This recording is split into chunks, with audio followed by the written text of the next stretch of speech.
ప్రభుత్వ ఉద్యోగులకు ముఖ్యమంత్రి కేసీఆర్ షాక్ ఇచ్చే అవకాశాలు కనిపిస్తున్నాయి. ఈసారి కూడా సాధారణ బదిలీలు ఉండకపోవచ్చని తెలుస్తోంది. బదిలీలు చేపట్టడానికి ముఖ్యమంత్రి సుముఖంగా లేరని ఉన్నతాధికారులు చెబుతున్నారు. సాధారణ ఎన్నికల ముందు ట్రాన్స్ఫర్ సాఫీగా జరగకపోతే ప్రభుత్వానికి చెడ్డ పేరు వస్తుందనే భయంతో వెనకడుగు వేస్తున్నట్లు సమాచారం. రాష్ట్ర విభజనకు ముందు మాత్రమే ఉద్యోగుల సాధారణ బదిలీలు జరిగాయి. తెలంగాణ ఏర్పడిన నాటి నుంచి ఇంతవరకు ప్రభుత్వ ఉద్యోగుల బదిలీలు లేవు. దీంతో అధిక మంది ఉద్యోగులు బదిలీలు చేపట్టాలంటూ డిమాండ్ చేస్తున్నారు.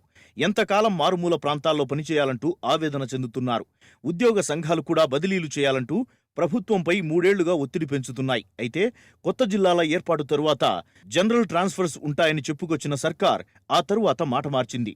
కొత్త జిల్లాలు ఏర్పడిందే ఇప్పుడు, అప్పుడే బదిలీలు చేస్తే పాలనపై ప్రభావం పడుతుందని ఉద్యోగులకు నచ్చజెప్పింది. కొత్త జిల్లాలు ఏర్పడి ఏడాదిన్నర పూర్తయింది. ఇప్పుడైనా బదిలీలు చేయాలంటూ ఉద్యోగస్తులు ముక్తకంఠంగా ప్రభుత్వాన్ని డిమాండ్ చేస్తున్నారు. దీంతో బదిలీల సాధ్యాసాధ్యాలపై నివేదికివ్వాలంటూ సీఎం అధికారులను ఆదేశించారు. అన్ని కోణాల్లో ఆరా తీసిన ఉన్నతాధికారులు బదిలీలు ఇప్పుడు చేస్తే ప్రభుత్వానికి చెడ్డ పేరొచ్చే ప్రమాదముందని నివేదికిచ్చినట్లు తెలిసింది. అందుకు వారు చూపెడుతున్న ప్రధాన కారణం తెలంగాణ ఏర్పడిన కొత్తలో జరిగిన ఉపాధ్యాయ బదిలీల్లో నెలకొన్న అక్రమాలు. కొన్ని జిల్లాల డీఈఓలు తమకు తెలిసిన వారికి, అధికార పార్టీ నేతలు చెప్పిన వారికి వారు కోరుకున్న ప్రాంతాల్లో బదిలీలయ్యేలా ఏర్పాట్లు చేశారు. ఇది అప్పట్లో పెద్ద దుమారం లేపింది. చివరికి కొందరి డీఈఓలపై వేటు కూడా వేశారు. ఇప్పుడు కూడా ఉపాధ్యాయ బదిలీలు జరిపితే తిరిగి అక్రమాలు జరిగే ప్రమాదముందని ఉన్నతాధికారులు భావిస్తున్నారు. సాధారణ ఎన్నికల సమయంలో బదిలీలు జరిపి కొత్త తలనొప్పి తెచ్చుకోవడం అవసరమా అనే కోణంలో వారు ఆలోచిస్తున్నారు. బదిలీల్లో ఏ చిన్న పొరపాటు జరిగినా అది విపక్షాలకు ఆయుధంగా మారే ప్రమాదముందనే కోణంలో సీఎం ఉన్నట్లు తెలుస్తోంది. అయితే త్వరలో కొత్తగా 8,000 మంది కొత్త టీచర్ల నియామకం పూర్తయి వారికి అపాయింట్మెంట్ ఇవ్వనుంది. అయితే వారందరికీ మంచి ప్రాంతంలోనే పోస్టింగ్ రావచ్చు. ఇది ప్రస్తుతం పనిచేస్తున్న టీచర్లు అడ్డుకునే అవకాశాలున్నాయి. దీన్ని ఎలా అధిగమించాలో ప్రభుత్వానికి అంతుపట్టడం లేదు.